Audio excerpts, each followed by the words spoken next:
অরিন্দমের ভিজে শার্ট আমার বুকে লেগে আছে, বৃষ্টিতে ভিজে দুজনে এই জীর্ণ কুটিরে আশ্রয় নিয়েছি।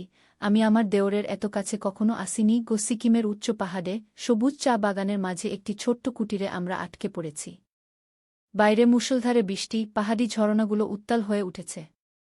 এই প্রাকৃতিক বিপর্যয় না আমার ভেতরের ঝড়, কোনটা বেশি ভয়ঙ্কর বুঝতে পারছি না। স্বামী অভিজিতের সাথে আমার বিয়ে হয়েছে ৮ বছর আগে। আমাদের মেয়ে রিয়া এখন ৭ বছরের। আমরা থাকি কলকাতায়, যেখানে অভিজিত একটি নামকরা হাসপাতালে ডাক্তার। পেশা হিসেবে ডাক্তারি দারুণ, কিন্তু এর মূল্য হল অভিজিত বাড়িতে খুব কমই থাকে। আমি প্রায় একা থাকি রিয়াকে নিয়ে। অভিজিতের ছোট ভাই অরিন্দম বিদেশে থাকে, লন্ডনে একটি কনসালটেন্সি ফার্মে চাকরি করে। সে বছরে একবার ছুটিতে ভারতে আসে কয়েক সপ্তাহের জন্য। এবারও সে এসেছে। কিন্তু অভিজিত এত ব্যস্ত যে তার সাথে সময় কাটাতে পারে না। তাই অরিন্দম প্রস্তাব দিল, আমরা ৩ জন, সে, আমি আর রিয়া, সিকিম বেড়াতে যাব। আমরা গাঙ্গটকে একটি রিসর্টে উঠেছিলাম। দিনের বেলা আমরা ঘুরে বেড়াতাম, পাহাড় দেখতাম, বৌদ্ধ মন্দির দেখতাম। রিয়া খুব আনন্দে ছিল তার লন্ডনের কাকুর সাথে। অরিন্দম তাকে নানারকম উপহার দিত, তার সাথে খেলা করত। সেদিন সকালে আমরা একটি চা বাগান দেখতে গিয়েছিলাম। রিয়া রিসর্টে বিশ্রাম নিচ্ছিল বাচ্চাদের ক্লাবে। হঠাৎ আকাশে কালো মেঘ জমে এল। আমরা দ্রুত ফিরতে চেষ্টা করলাম, কিন্তু বৃষ্টি শুরু হয়ে গেল। আকাশ ভেঙে বৃষ্টি পড়তে লাগল। আমরা দেখলাম একটি ছোট্ট কুটির চা বাগানের মাঝে। সেখানে আশ্রয় নিলাম। এটি ছিল একটি জীর্ণ কুটির, যেখানে চা বাগানের শ্রমিকরা বিশ্রাম নেয়। কিন্তু এখন সেখানে কেউ ছিল না। আমরা দুজন ভিজে সপস্পে কাঁপতে কাঁপতে ভেতরে ঢুকলাম। অরিন্দম বলল, বুদি, তোমার শাড়ি ভিজে গেছে। এখানে ঠান্ডা লাগতে পারে। আমার ব্যাগে একটা অতিরিক্ত টি শার্ট আছে, পরে নাও। আমার শাড়ি সত্যিই পুরোপুরি ভিজে গেছিল। আমি ঘরের এক কোণে গিয়ে নিজের শাড়ি বদলে অরিন্দমের টি শার্ট পরলাম। গায়ে বর হলেও শুকনো জামা পরে সেই মুহূর্তে যে আরাম পেলাম সেটা বলার নয়। কিন্তু অরিন্দমের দিকে তাকিয়ে দেখি সেও পুরো ভিজে গেছে। আমি জিজ্ঞেস করলাম, তোমার তো কাপড় বদলাবার কিছু নেই, তাই না? অরিন্দম হাসল, আমার একটাই অতিরিক্ত শার্ট ছিল, সেটা তোমাকে দিয়ে দিয়েছি। চিন্তা নেই, আমি ঠিক আছি। কিন্তু তার কাঁপুনি দেখে বোঝা যাচ্ছিল যে সে ঠিক নেই। আমি অস্বস্তি নিয়ে বললাম, তোমার শার্ট খুলে রেখে দাও। শুকিয়ে নাও। এখানে তো কেউ নেই গে। অরিন্দম অল্প ইতস্তত করে তার ভিজে শার্ট খুলে ফেলল। সে এদিক ওদিক দেখে কোথাও শার্ট শুকানোর জায়গা খুঁজছিল। কুটিরের ভিতরে একটা রশি টাঙানো ছিল, সম্ভবত শ্রমিকরা তাদের কাপড় শুকাত এখানে। অরিন্দম তার শার্ট সেখানে টাঙিয়ে দিল। আমি চারপাশে তাকালাম। কুটিরটি ছোট হলেও বেশ পরিষ্কার ছিল। একটা টেবিল, দুটো চেয়ার এবং একপাশে একটা পুরানো খাট। টেবিলের উপর কিছু বই এবং একটা পুরানো কেরোসিন ল্যাম্প রাখা ছিল। দেখো, এখানে বেশ কিছু বই আছে, আমি বললাম অরিন্দমকে। এগুলো কিসের বই? অরিন্দম টেবিলের কাছে এসে বইগুলো দেখল। বেশিরভাগই বাগান সম্পর্কিত বই। কিন্তু এটা দেখো, সে একটা জার্নাল তুলে নিল। এটা মনে হয় কারো ব্যক্তিগত ডায়েরি। আমরা দুজনে একসাথে সেই ডায়েরিটা দেখতে শুরু করলাম। লেখা ছিল দার্জিলিং হিন্দিতে, যা আমরা দুজনেই কোনো রকমে বুঝতে পারছিলাম। এটি ছিল একজন চা বাগান শ্রমিকের ডায়েরি, নাম রতন। রতন লিখেছিল কিভাবে গত কয়েক মাস ধরে চা বাগানে অদ্ভুত ঘটনা ঘটছে, রাতে অদ্ভুত আলোর ঝিলিক, কোথা থেকে আসা অজানা শব্দ, আর মাঝে মাঝে কেউ যেন তাকে ডাকে। এটা তো বেশ মজার, অরিন্দম উৎসাহিত হয়ে বলল। আমি এতটা উৎসাহিত বোধ করছিলাম না। কি জানি, হয়তো কোনো গল্প লিখছিল গো। অরিন্দম ডায়েরির পাতা উল্টাতে লাগল। শেষের দিকের একটা পাতায় এসে সে থমকে গেল। এখানে দেখো, সে আমাকে ডেকে বলল, এই পাতাটা গু। আমি দেখলাম রতন লিখেছে। আজ রাতে আমি সেটা দেখলাম। চা বাগানের পিছনে পাহাড়ের গায়ে সেই গুহা। গুহার ভিতর থেকে আসছে সবুজ আলো। আমি কাছে গিয়ে দেখলাম গুহার ভেতরে কারা যেন কথা বলছে, কিন্তু সেটা কোনো মানুষের ভাষা নয় গি। এরপর আর কোনো লেখা ছিল না। এটাই ছিল শেষ এন্ট্রি, তারিখ দেওয়া ছিল ঠিক 1 বছর আগের। একটা অসমাপ্ত ডায়েরি। অরিন্দম বলল, কাহিনীটাও অসমাপ্ত থেকে গেল গু। আমি জানালা দিয়ে বাইরে তাকালাম। বৃষ্টি এখনো পড়ছে, তবে আগের মতো মুষলধারে নয়। তুমি কি সত্যিই বিশ্বাস করো এই ডায়েরিতে যা লেখা আছে? আমি অরিন্দমকে জিজ্ঞেস করলাম। আমি জানি না, সে বলল, কিন্তু মনে হয় না এত বিস্তারিতভাবে কেউ গল্প লিখবে একটা ডায়েরিতে গু। আমি দেখলাম অরিন্দমের চোখে সেই ছেলেমানুষি কৌতূহল যা আমি প্রথম দিন দেখেছিলাম যখন সে কলকাতায় এসেছিল এবার। কলেজের সময় থেকেই অরিন্দম ছিল অ্যাডভেঞ্চারাস টাইপের। সবসময় কোনো না কোনো অভিযানে যেতে চাইত। আর তাই নিয়ে অভিজিৎ তাকে নিয়ে হাসাহাসি করত। আমরা কি গুহাটা খুঁজে দেখতে পারি? অরিন্দম প্রস্তাব দিল। ডায়েরিতে লেখা আছে চা বাগানের পিছনে পাহাড়ের গায়ে গিয়ে। আমার মনে একটু ভয় ঢুকল। কিন্তু আমরা জানি না কোথায় সেটা। আর এখন বৃষ্টি পড়ছে গু। বৃষ্টি প্রায় থেমে এসেছে, অরিন্দম বলল, আর আমরা বাগানের মাঝেই আছি, তাই না? আমরা একটু খুঁজে দেখতে পারি। আমি দ্বিধায় পড়লাম। একদিকে এটা একটা বোকামি মনে হচ্ছিল, একটা পুরানো ডায়েরির পিছনে ছুটে যাওয়া, যেটা হয়তো কোনো গল্প মাত্র। অন্যদিকে রিয়া রিসর্টে নিরাপদেই আছে বাচ্চাদের ক্লাবে, আর আমাদের ফিরতে এখনও সময় আছে। আর সত্যি বলতে আমারও একটু কৌতূহল জেগেছিল। ঠিক আছে, আমি রাজি হলাম, কিন্তু বেশিক্ষণ নয়। আমাদের ফিরতে হবে রিয়ার কাছে গিয়ে। অরিন্দম উজ্জ্বল হয়ে উঠল। তাহলে চলো বেরিয়ে পড়ি। ও সে রশি থেকে তার শার্ট নামালো, কিন্তু সেটা এখনও ভিজে ছিল। এটা এখনও ভেজা, সে বলল, কিন্তু চলবে গি। আমি দেখলাম আমার শাড়িও এখনও ভেজা। অরিন্দমের টি শার্ট আমার গায়ে ছিল। শোনো, আমি বললাম, তুমি তোমার শার্ট পরে নাও। আমি আবার আমার শাড়ি পরে নিচ্ছি গু। কিন্তু তোমার শাড়ি এখনও ভেজা। অরিন্দম আপত্তি করল। কিছু হবে না, আমি বললাম, আমি ঠিক আছি ইউ। কিন্তু সে রাজি হল না। তুমি আমার টি শার্ট পরেই থাকো। আমি ঠিক আছি। চলো যাই উ। এভাবেই আমরা বেরিয়ে পড়লাম, আমি অরিন্দমের টি শার্ট পরে, আর অরিন্দম ভেজা শার্ট গায়ে দিয়ে। বাইরে বৃষ্টি প্রায় থেমে গেছিল, শুধু হালকা ফোঁটা ফোঁটা পড়ছিল।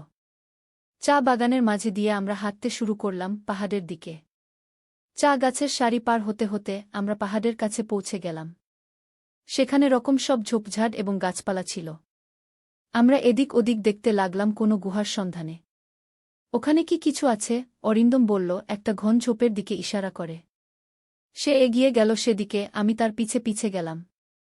ঝোপ সরিয়ে আমরা দেখলাম একটা ছোট্ট পথ, যা পাহাড়ের গা বেয়ে উপরের দিকে উঠে গেছে। এটাই হতে পারে, অরিন্দম উত্তেজিত হয়ে বলল। আমরা সেই পথ ধরে উঠতে শুরু করলাম। পথটা পিছলা ছিল বৃষ্টির জন্য, তাই খুব সাবধানে হাঁটছিলাম।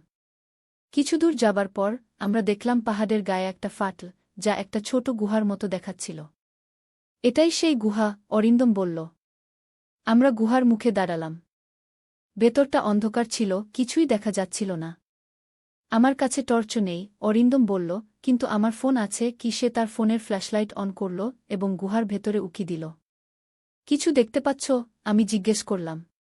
হ্যাঁ, সে বলল, ভেতরে একটা পথ আছে যা আরও গভীরে যাচ্ছে। আর দেখো মাটিতে কি আছে গিউ। আমি দেখলাম গুহার মেঝেতে অনেক পদচিহ্ন।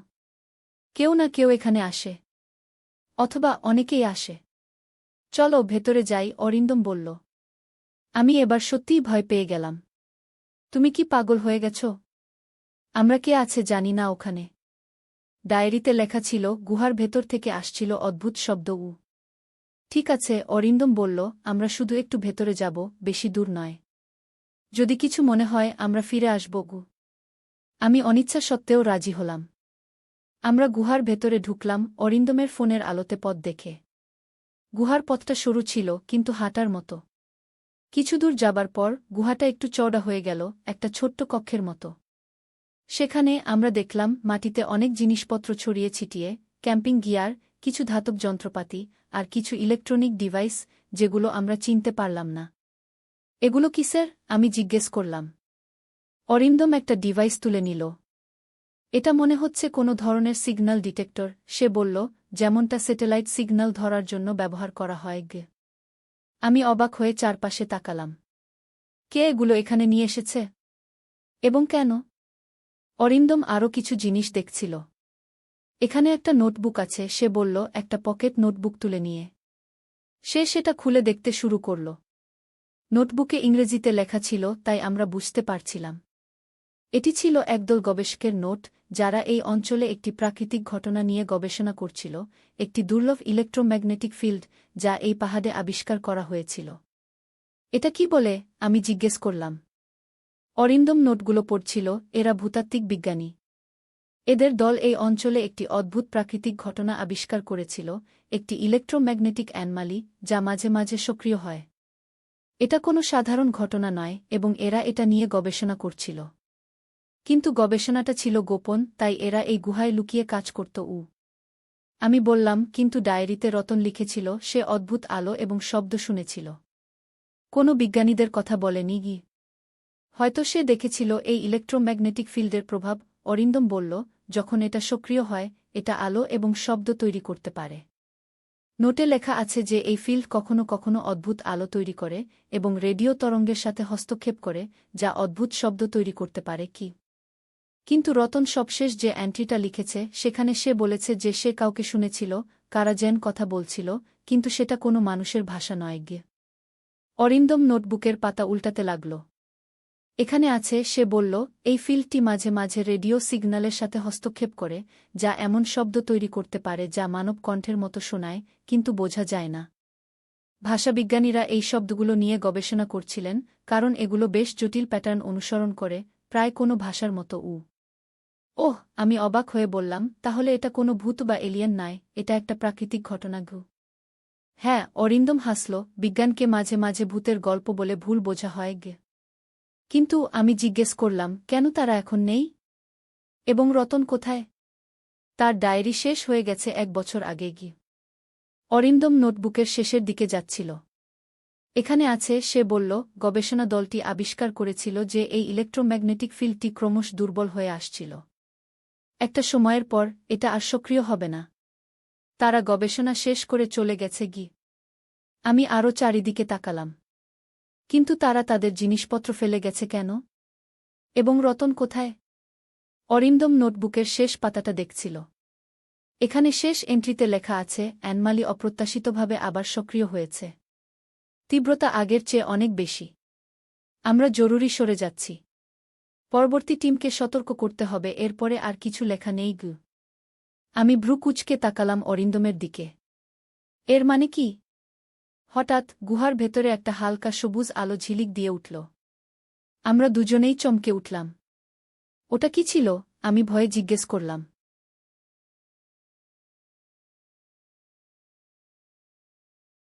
মনে হয় ইলেকট্রোম্যাগনেটিক ফিল্ডটা আবার সক্রিয় হচ্ছে, অরিন্দম বলল, কিন্তু তার গলাতেও ভয়ের আভাস। আবার সেই সবুজ আলো ঝিলিক দিল, এবার আগের চেয়ে তীব্র। সাথে সাথে একটা অদ্ভুত, কম্পিত শব্দ শোনা গেল, যেন কেউ কথা বলছে, কিন্তু কোনো ভাষায় নয় যা আমরা বুঝতে পারি। আমরা এখান থেকে বেরিয়ে যাই, আমি অরিন্দমের হাত ধরে টানলাম। আমরা দ্রুত গুহা থেকে বেরিয়ে আসার চেষ্টা করতে লাগলাম। কিন্তু সবুজ আলো ক্রমশ তীব্র হতে লাগল, গুহার সমস্ত অংশ জুড়ে ছড়িয়ে পড়তে লাগল। সাথে সাথে সেই অদ্ভুত শব্দ বাড়তে লাগল। আমরা দৌড়ে গুহার মুখের দিকে যাচ্ছিলাম, কিন্তু হঠাৎ আমরা থমকে দাঁড়ালাম। গুহার মুখে একটা অদ্ভুত আবর্তন দেখা গেল, যেন বাতাস ঘুরপাক খাচ্ছে সবুজ আলো মিশে। ওটা কি? আমি চিৎকার করে উঠলাম। অরিন্দম আমাকে নিজের পিছনে টেনে নিল। এটা অদ্ভুত। গবেষকদের নোটে এমন কিছু লেখা ছিল না গি। সেই মুহূর্তে আবর্তনটা আরও তীব্র হল এবং তার ভেতর থেকে একটা অস্পষ্ট আকৃতি দেখা গেল। একটা মানব আকৃতি, কিন্তু অস্পষ্ট, যেন কুয়াশার মধ্যে। ওটা কেউ আছে, অরিন্দম অস্পষ্ট স্বরে বলল। আকৃতিটা আরও স্পষ্ট হতে লাগল। এবার আমরা দেখতে পেলাম একজন লোক, পরনে সাধারণ পোশাক, বয়স 40-এর কাছাকাছি। রতন, আমি অনুমান করে বললাম। লোকটা আমাদের দিকে তাকিয়েছিল, কিন্তু তার চোখে যেন ভয় মিশ্রিত বিস্ময়। সে কিছু বলার চেষ্টা করল, কিন্তু আমরা কিছু শুনতে পেলাম না। তারপর হঠাৎ করে সেই আবর্তন এবং আলো আরও তীব্র হয়ে উঠল এবং আমাদের চোখ ধাঁধিয়ে গেল। আমরা চোখ বন্ধ করে ফেললাম। কয়েক সেকেন্ড পর, যখন আবার চোখ খুললাম, সব কিছু শান্ত হয়ে গেছে। না কোনো আলো, না কোনো আবর্তন, না কোনো মানুষ। শুধু গুহার অন্ধকার। কি হলো এটা? আমি কাঁপতে কাঁপতে জিজ্ঞেস করলাম। অরিন্দম আমাকে জড়িয়ে ধরল। আমি জানি না। চলো এখান থেকে বেরিয়ে যাই। আমরা দ্রুত গুহা থেকে বেরিয়ে এসে পাহাড় বেয়ে নেমে এলাম চা বাগানে। আমাদের হৃদস্পন্দন এতটাই বেড়ে গিয়েছিল যে কথা বলার শক্তিও ছিল না। আমরা শুধু দ্রুত হাঁটছিলাম রিসর্টের দিকে। হঠাৎ আমি থমকে দাঁড়ালাম। আমরা কোথায় যাচ্ছি? অরিন্দম আমার দিকে তাকালো, বিস্মিত। কি মানে? রিসর্টে ফিরছি, তাই না? না, আমি বললাম, আমরা যে কুটিরে আশ্রয় নিয়েছিলাম সেটা কোথায়? আমার শাড়ি সেখানে রেখে এসেছি। অরিন্দম চারপাশে তাকাল। আমরা কি পথ হারিয়ে ফেলেছি? আমরা দুজনেই কিছুক্ষণ চারপাশে তাকালাম। তারপর অরিন্দম বলল, আমি মনে করতে পারছি না কোন দিক দিয়ে আমরা এসেছিলাম। আমরা কিছুক্ষণ খোঁজার পর আমরা সেই কুটির খুঁজে পেলাম। কিন্তু এটা দেখে আমরা আরও বিস্মিত হলাম। কুটিরটা আরও জীর্ণ দেখাচ্ছিল, যেন বহু বছর ধরে কেউ ব্যবহার করেনি। জানালায় জাল পড়েছে, দরজা ভেঙে গেছে এবং ছাদের অংশবিশেষ ধসে পড়েছে। এটা কি সেই একই কুটির? আমি অবাক হয়ে জিজ্ঞেস করলাম। অরিন্দম ভেতরে ঢুকল। হ্যাঁ, এটাই। দেখো, সেই টেবিল আর চেয়ার। তবে এত জীর্ণ হয়ে গেছে কেন? আমি ভেতরে ঢুকে দেখলাম টেবিলের উপর কিছু নেই। পাতাই সেই ডায়েরি? আমি জিজ্ঞেস করলাম। অরিন্দম টেবিলের চারপাশে খুঁজতে লাগল। না, এখানে কিছু নেই। আমি রশির দিকে তাকালাম, যেখানে আমার শাড়ি শুকাতে দিয়েছিলাম। সেখানেও কিছু ছিল না। আমার শাড়ি কোথায়? আমি উদ্বিগ্ন হয়ে জিজ্ঞেস করলাম। হয়তো কেউ নিয়ে গেছে, অরিন্দম অনুমান করল। আমরা দুজনেই অস্বস্তি নিয়ে চারপাশে তাকাচ্ছিলাম। কিছু একটা ঠিক ছিল না। আমরা মাত্র কয়েক ঘন্টাই বাইরে ছিলাম, কিন্তু কুটিরটা এত বদলে যাবে কেন? এবং আমার শাড়িকে নিয়ে যাবে? আমার মনে হয় আমরা এখনই রিসর্টে ফিরে যাই, অরিন্দম বলল। রিয়া আমাদের জন্য অপেক্ষা করছে। আমি মাথা নেড়ে সম্মতি জানালাম। আমরা রিসর্টের দিকে রওনা দিলাম। পথে কেউই কথা বলছিলাম না, দুজনেই নিজের মনে ভাবছিলাম যে আসলে কি ঘটেছিল। আমি এখনও অরিন্দমের টি-শার্ট পরেছিলাম, যেটা আমার শাড়ির তুলনায় অনেক বেশি আরামদায়ক ছিল, বিশেষ করে এই পাহাড়ি ঠান্ডায়। রিসর্টে পৌঁছে আমরা সোজা চলে গেলাম বাচ্চাদের ক্লাবে। কিন্তু সেখানে পৌঁছে আমাদের জন্য আরেকটি অবাক করা ঘটনা অপেক্ষা করছিল। আমি দুঃখিত, কিন্তু রিয়া নামে কোনো বাচ্চা এখানে নেই, ক্লাবের কর্মচারী আমাদের বলল। কি? আমি প্রায় চিৎকার করে উঠলাম, সে কোথায় গেল? কর্মচারী অবাক হয়ে আমাদের দিকে তাকাল। আমি বলছি, এখানে কোনো রিয়া নামে বাচ্চা আজ আসেনি। আমাদের আজকের তালিকায় সে নেই। কিন্তু আমরা তাকে সকালে এখানে রেখে গিয়েছিলাম, অরিন্দম বলল। কর্মচারী তার রেজিস্টার খুলে দেখাল। এখানে দেখুন, আজকের সব বাচ্চার নাম। কোনো রিয়া নেই। আমার হৃদস্পন্দন তীব্র হয়ে উঠল। আমি অরিন্দমের হাত শক্ত করে ধরলাম। চলো আমাদের রুমে দেখি। আমরা দ্রুত আমাদের রুমের দিকে গেলাম।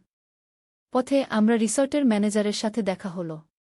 তিনি আমাদের দেখে অবাক হয়ে গেলেন। আপনারা এখানে কি করছেন? তিনি জিজ্ঞেস করলেন। আমরা এখানে থাকছি, অরিন্দম বলল। Room number 305। ম্যানেজার ভ্রু কুঁচকালেন। কিন্তু সেই রুমে তো কামাল সাহেব থাকছেন, দিল্লি থেকে এসেছেন। আপনারা কে? আমার মাথা ঘুরতে লাগল। আমরা কাল থেকে এখানে আছি, আমি বললাম। আমি, আমার দেওর অরিন্দম, আর আমার মেয়ে রিয়া। ম্যানেজার অবাক হয়ে তাকালেন। আমি দুঃখিত, কিন্তু আমাদের রেকর্ডে আপনাদের নাম নেই। আপনারা কি অন্য কোনো রিসর্টের কথা বলছেন? এতক্ষণে আমার ভেতরে ভয় জমে উঠেছিল। আমাদের জিনিসপত্র? আমাদের সুটকেস? আমার মেয়ে? আমি কাপা গলায় জিজ্ঞেস করলাম। ম্যানেজার আমার দিকে সহানুভূতির সাথে তাকালেন। আপনি কি ঠিক আছেন, ম্যাডাম? আপনাকে কি কোনো সাহায্য দরকার? অরিন্দম আমাকে সামলে নিল। সরি, হয়তো আমরা ভুল করছি। আমরা আবার দেখে আসি। সে আমাকে টেনে নিয়ে একটা নির্জন জায়গায় নিয়ে গেল। কি হচ্ছে এখানে? সে বিটবিট করে বলল। আমি দুহাতে মাথা ধরে বসে পড়লাম। আমি বুঝতে পারছি না। এটা কি কোনো দুঃস্বপ্ন? রিয়া কোথায়? আমাদের জিনিসপত্র? অরিন্দম তার পকেট থেকে মোবাইল ফোন বের করল। আমি অভিজিৎকে ফোন করছি। সে ফোন করার চেষ্টা করল, কিন্তু কোনো সংযোগ পাচ্ছিল না। এখানে নেটওয়ার্ক নেই, সে বলল। তারপর হঠাৎ করে সে তার ফোনের দিকে অবাক হয়ে তাকিয়ে রইল। কিন্তু এটা কি? আমি তার ফোনের দিকে তাকালাম। ফোনের তারিখ দেখাচ্ছিল, আজ থেকে ঠিক 1 বছর পরের তারিখ। এটা কি সত্যি? আমি অবাক হয়ে জিজ্ঞেস করলাম। অরিন্দম দ্রুত রিসর্টের লবিতে গেল এবং সেখানে টাঙানো ক্যালেন্ডারটা দেখল। সেটাও দেখাচ্ছিল একই তারিখ, 1 বছর পরের। আমরা দুজনেই হতবাক হয়ে গেলাম। কি করব বুঝতে পারছিলাম না। নিউজপেপার? অরিন্দম হঠাৎ বলল। আমাদের একটা আজকের নিউজপেপার দেখতে হবে। রিসেপশনে গিয়ে আমরা একটা নিউজ পেপার চাইলাম। সেখানেও তারিখ ছিল একই, 1 বছর পরের। এটা কি করে সম্ভব? আমি প্রায় কাঁদতে কাঁদতে বললাম। আমি জানি না, অরিন্দম বলল, কিন্তু আমাকে মনে হচ্ছে এটা সেই ইলেকট্রোম্যাগনেটিক ফিল্ডের সাথে জড়িত। সেই গবেষকদের নোটে লেখা ছিল, অ্যানমালি অপ্রত্যাশিতভাবে আবার সক্রিয় হয়েছে। তীব্রতা আগের চেয়ে অনেক বেশি, হয়তো এটা কোনোভাবে সময়কে প্রভাবিত করতে পারে। তুমি কি বলতে চাও, আমরা সময়ের মধ্য দিয়ে? আমি কথাটা শেষ করতে পারলাম না। হ্যাঁ, অরিন্দম বলল, মনে হয় আমরা কোনোভাবে 1 বছর সামনে চলে এসেছি। আমি চোখ বন্ধ করে আরও শক্ত করে বসে পড়লাম। আর রিয়া? সে কোথায়? আমি জানি না, অরিন্দম অসহায়ভাবে বলল, কিন্তু আমাদের এখন কলকাতায় ফিরতে হবে। অভিজিতের সাথে যোগাযোগ করতে হবে। আমরা সেদিনই গাঙ্গটক থেকে বেরিয়ে পড়লাম, একটা ট্যাক্সি নিয়ে বাগডোগরা বিমানবন্দরের দিকে। পথে আমরা অনেক চেষ্টা করলাম অভিজিতের সাথে যোগাযোগ করার, কিন্তু তার ফোন বন্ধ ছিল। বাগডোগরা বিমানবন্দরে পৌঁছে আমরা একটা ফ্লাইট নিলাম কলকাতার জন্য। আমার মনে ভয় ঢুকে গিয়েছিল, যদি অভিজিত আমাদের না চেনে, যদি আমাদের বাড়ি আর আমাদের না থাকে। শেষ পর্যন্ত আমরা কলকাতা বিমানবন্দরে নামলাম এবং একটা ট্যাক্সি নিয়ে আমাদের বাড়ির উদ্দেশ্যে রওনা দিলাম। পথে আমি দেখলাম শহরটা অনেকটাই বদলে গেছে গত 1 বছরে, নতুন দোকান, নতুন বিল্ডিং। যখন আমরা আমাদের বাড়ির সামনে নামলাম, আমার হার্টবিট আবার বেড়ে গেল। ট্যাক্সিওয়ালাকে পয়সা দিয়ে আমরা দরজার দিকে এগোলাম। আমার হাত কাঁপছিল যখন আমি ডোরবেল বাজালাম। দরজা খুলে গেল। সামনে দাঁড়িয়ে অভিজিত, আমার স্বামী। কিন্তু সে আমাদের দেখে এমনভাবে অবাক হয়ে গেল, যেন ভূত দেখেছে। তোমরা? সে বিটবিট করে বলল। হ্যাঁ, আমরা। অরিন্দম বলল, কি হয়েছে দাদা? এভাবে দেখছ কেন? অভিজিত আমাদের দিকে হতবাক হয়ে তাকিয়ে রইল। তারপর হঠাৎ করে সে আমাকে জড়িয়ে ধরল, এত জোরে যে আমার দম বন্ধ হয়ে আসছিল। তুমি ফিরে এসেছ? তুমি সত্যিই ফিরে এসেছ? সে বারবার বলতে লাগল। হ্যাঁ, আমি বললাম, আমরা ফিরে এসেছি। কিন্তু রিয়া কোথায়? অভিজিত আমাকে ছেড়ে দিল এবং অরিন্দমকে জড়িয়ে ধরল। তুমিও? দুজনেই ফিরে এসেছ গো? তারপর সে আমাদের ভেতরে নিয়ে গেল। আমরা বসার ঘরে বসলাম। অভিজিত আমাদের দিকে তাকিয়েছিল, যেন সে বিশ্বাস করতে পারছে না যে আমরা সত্যিই সেখানে আছি। রিয়া কোথায়? আমি আবার জিজ্ঞেস করলাম। রিয়া স্কুলে। অভিজিত বলল, আমি তাকে ফোন করে বলছি যে তোমরা ফিরে এসেছ গু। স্কুলে? আমি অবাক হয়ে জিজ্ঞেস করলাম, কিন্তু এত দেরি হয়ে গেছে গিউ। ও বার্ডিং স্কুলে যায়। অভিজিত বলল, দার্জিলিংয়ে গিউ। আমি অরিন্দমের দিকে তাকালাম, হতবাক। রিয়া কখনো বার্ডিং স্কুলে যায়নি। এটা কি হচ্ছে? আমি অভিজিতকে জিজ্ঞেস করলাম। অভিজিত আমাদের দিকে অবাক হয়ে তাকাল। তোমরা কি জানো না? তোমরা 1 বছর ধরে নিখোঁজ ছিলে গু। এবার আমরা দুজনেই হতবাক হয়ে গেলাম। নিখোঁজ? অরিন্দম বলল। হ্যাঁ, অভিজিত বলল, গত বছর তোমরা সিকিম গিয়েছিলে। একদিন তোমরা দুজন বেরিয়েছিলে চা বাগান দেখতে, রিয়াকে রিসর্টে রেখে। কিন্তু তোমরা আর ফিরে আসনি। পুলিশ খুঁজেছে সর্বত্র, কিন্তু তোমাদের কোনো চিহ্ন পাওয়া যায়নি। রিয়া একা ফিরে এসেছিল। আমরা ভেবেছিলাম তোমরা মারা গেছি। আমি শেষ করলাম। হ্যাঁ, অভিজিত চোখ বন্ধ করল। আমাদের তাই মনে হয়েছিল, যদিও কোনো প্রমাণ ছিল না। অরিন্দম এবার সামনে ঝুঁকে বসল। দাদা, আমাদের সাথে কি ঘটেছিল তুমি বিশ্বাস করবে না। সে এবং আমি পালাক্রমে বলতে শুরু করলাম, কিভাবে আমরা বৃষ্টিতে ভিজে গিয়েছিলাম, কিভাবে সেই কুটিরে আশ্রয় নিয়েছিলাম, কিভাবে সেই ডায়েরি পেয়েছিলাম, কিভাবে গুহায় গিয়েছিলাম, এবং সেখানে কি ঘটেছিল। অভিজিত মন দিয়ে শুনছিল, তার চোখে বিস্ময় ও অবিশ্বাস মিশ্রিত। তোমরা বলতে চাও, তোমরা সময়ের মধ্য দিয়ে ভ্রমণ করেছ? সে শেষে